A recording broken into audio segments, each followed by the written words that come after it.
एक बार की बात है, गौतम बुद्ध एक धर्म सभा को संबोधित कर रहे थे। वह लोगों को बता रहे थे कि अपने जीवन में परिस्थितियों के आगे घुटने टेक देने से कुछ नहीं होता है। अपनी परेशानियों से सिर्फ परेशान होने की जरूरत नहीं है। इन सब का कोई फायदा नहीं होता है। समय शाश्वत नहीं है, इसलिए कभी भी आपको अपनी खुशियों और अपने दुख को लेकर रोते या हंसते हुए दिखावा नहीं करना चाहिए। यही सब बताते हुए गौतम बुद्ध लोगों को समझा रहे होते हैं कि हमें अपने जीवन में वह कौन सा सूत्र है, वह कौन सा मंत्र है जिसे समझने की जरूरत है। गौतम बुद्ध बता ही रहे होते हैं कि एक व्यक्ति उनसे पूछता है कि अगर हमारे पास दुख है या हमारे पास अत्यधिक सुख है तो हमें कैसे और किस प्रकार से इस दिखावे को करने से बचना चाहिए कि हमारे पास दुख है या हमारे पास सुख है, हम कैसे इससे बच सकते हैं। तब गौतम बुद्ध कहते हैं, मैं आप लोगों को एक कहानी सुनाता हूँ जिससे आप जरूर समझ पाएंगे कि अपने जीवन में आने वाले इन परिस्थितियों में अपने मन पर नियंत्रण कैसे करें और इस प्रकार के दिखावा करने से कैसे बचें। इससे पहले कि आप कहानी में खो जाएं, हमारे इस वीडियो को लाइक और हमारे इस चैनल को सब्सक्राइब करके नोटिफिकेशन जरूर ऑन कर लें ताकि इस तरह की और भी नॉलेजफुल गौतम बुद्ध की कहानियों की नोटिफिकेशन आप तक पहुंच सके। एक बार एक राजा ने अपने सभी बुद्धिमान मंत्रियों को बुलाया और उनसे कहा, मैं कुछ ऐसे रहस्य जानना चाहता हूँ जो बहुत ही छोटा हो।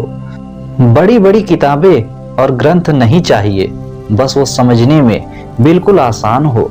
बड़े बड़े सूत्र नहीं चाहिए, मुझे पढ़ने के लिए ज्यादा समय भी नहीं है।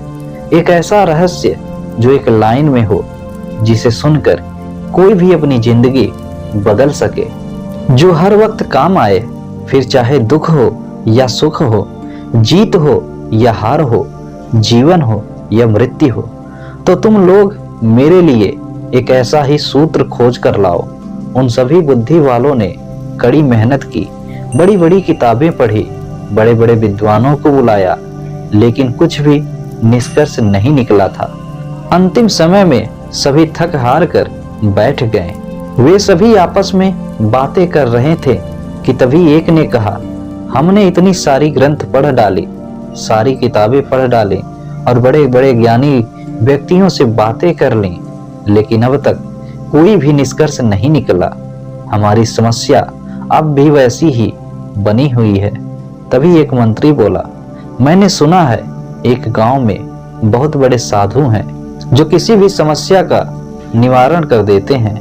वे बहुत बड़े विद्वान हैं और आत्मज्ञान को प्राप्त कर चुके हैं। क्यों न हम लोग उन्हीं के पास चलें। वह लोग उस साधु के पास पहुंचे और उन्हें सम्राट की कहानी बताकर समस्या का समाधान मांगा। साधु ने कहा, आप लोग मुझे सम्राट के पास ले चलिए। साधु अपनी उंगली में एक अंगूठी पहनते थे। उन्होंने वह अंगूठी निकालकर सम्राट को दे दी और कहा, इसे पहन लो, यह बहुत ही चमत्कारी अंगूठी है। यह अंगूठी मुझे मेरे गुरु ने दी थी। इस चमत्कारी अंगूठी के पत्थर के नीचे एक छोटा रहस्य है।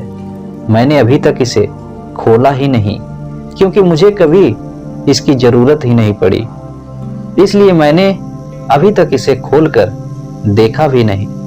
लेकिन इस अंगूठी को देने से पहले मेरे गुरु ने एक शर्त रखी थी कि इस अंगूठी के अंदर मौजूद इस चमत्कारी रहस्य को तब ही जानना जब जिंदगी के सारे रास्ते बंद हो जाएं, तभी इसे खोल कर देखना।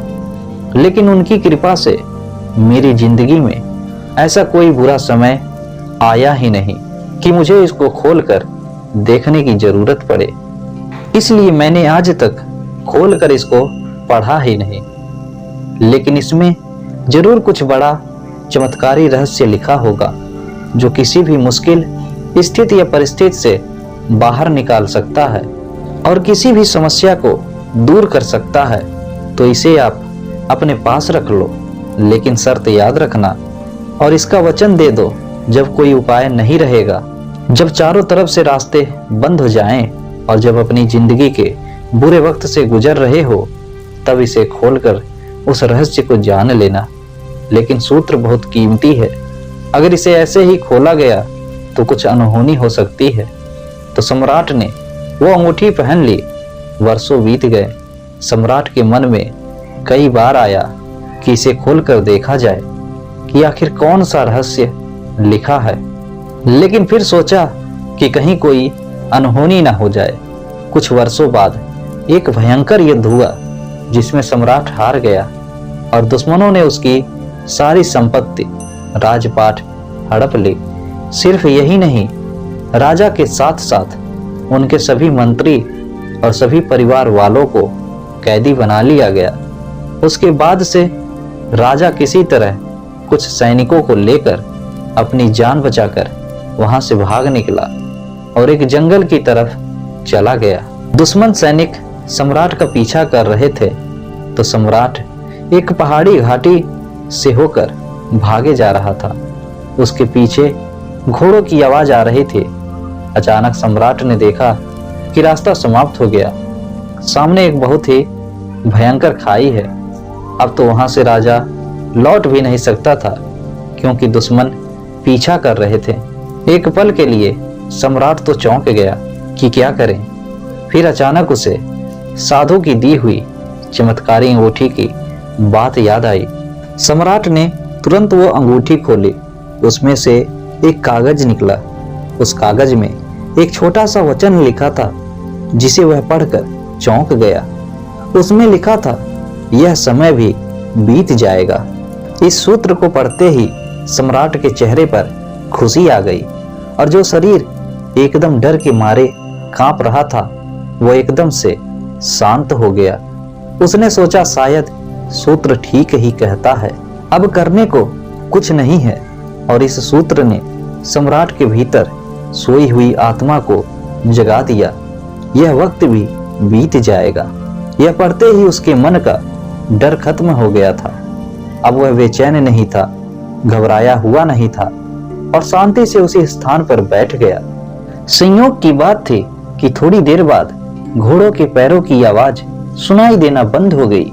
सम्राट का पीछा कर रहे सैनिक कुछ देर बाद वहां से वापस लौट गए थे क्योंकि उन्हें सम्राट कहीं भी दिखाई नहीं दे रहे थे। उन्हें पता ही नहीं चला कि सम्राट किस तरफ चला गया। सम्राट ने चैन की सांस ली और अंगूठी फिर दोबारा वापस पहन ली। यह समय भी बीत जाएगा। यह पढ़कर सम्राट का दिमाग और भी खुल गया था और उसके अंदर हिम्मत आ गई थी। इसलिए दोबारा उस सम्राट ने अपने मित्रों और सैनिकों को इकट्ठा कर एक रणनीति बनाई और दुश्मनों द्वारा कब्जा किए हुए अपने किले पर हमला कर दिया। और इस बार सम्राट सही सूझबूझ से उस लड़ाई में जीत गया और वह फिर से वहां का सम्राट बन गया। इस बार जब सम्राट अपने सिंहासन पर बैठा था तो वह बहुत आनंदित हो रहा था और उसका सीना गर्व से चौड़ा हो रहा था। उसका मन चिल्ला चिल्ला कर प्रजा से कहना चाह रहा था कि देखो, मैं वही महान सम्राट हूं जिसने अपना खोया हुआ सम्मान, खोया हुआ सैनिक, खोई हुई संपत्ति और परिवार फिर से वापस पा लिया है। मैं एक विजेता हूं। लेकिन इससे उस राजा का घमंड भी बढ़ते जा रहा था। तभी उस चमत्कारी पत्थर की रोशनी जब सम्राट की आंखों पर पड़ी, तभी उसको वह अंगूठी याद आ गई। उसने फिर से वह अंगूठी खोली और कागज को पढ़ा। पढ़ते ही सारा आनंद, सारी खुशी, सारा घमंड चेहरे से लापता हो गया। वह एक पल में शांत हो गया। इस पर उसके मंत्रियों ने पूछा कि अभी आप बहुत खुश थे, लेकिन अचानक आप इस तरह शांत कैसे हो गए और क्यों हो गए? क्या बात हुई? सम्राट ने कहा, यह वक्त भी बीत जाएगा। इस संसार में यहाँ ना तुम रहोगे, ना हम रहेंगे, ना यह धन संपत्ति रहेगी। आखिर मैं भी कब तक सम्राट बने रहूंगा? जीवन में बहुत ज्यादा खुश या दुखी रहने की जरूरत नहीं है। जीवन में कुछ भी स्थिर नहीं है। जो अच्छा वक्त है वो एक दिन बुरा वक्त बन जाएगा और बुरा वक्त भी हमेशा नहीं रहेगा। गौतम बुद्ध के इस कहानी से सब लोग समझ चुके थे कि कोई भी वक्त, कोई भी सुख, कोई भी दुख, कोई भी हार या कोई भी जीत हमेशा के लिए नहीं होता है। यह वक्त है जो कि बीत जाता है। तो दोस्तों, अगर इस अद्भुत सूत्र को हम भी याद रखें तो हमारे मन में कभी घमंड नहीं आएगा और मन आनंदित महसूस करेगा। आपके जीवन में कितनी बड़ी से बड़ी प्रॉब्लम क्यों नहीं आ जाए, कितना भी बुरा से बुरा समय क्यों न आ जाए, यह सूत्र हमेशा आपको आगे बढ़ने में प्रेरित करेगा और आपको कभी भी असफल नहीं होने देगा और आप कभी भी अपने जीवन में निराश होकर बैठेंगे नहीं। आपके अंदर हमेशा एक हिम्मत ही बनी रहेगी, क्योंकि इसे सही से समझा जाए तो जिंदगी एक खेल की तरह है और खेलते खेलते ही एक दिन यह वक्त भी बीत जाएगा।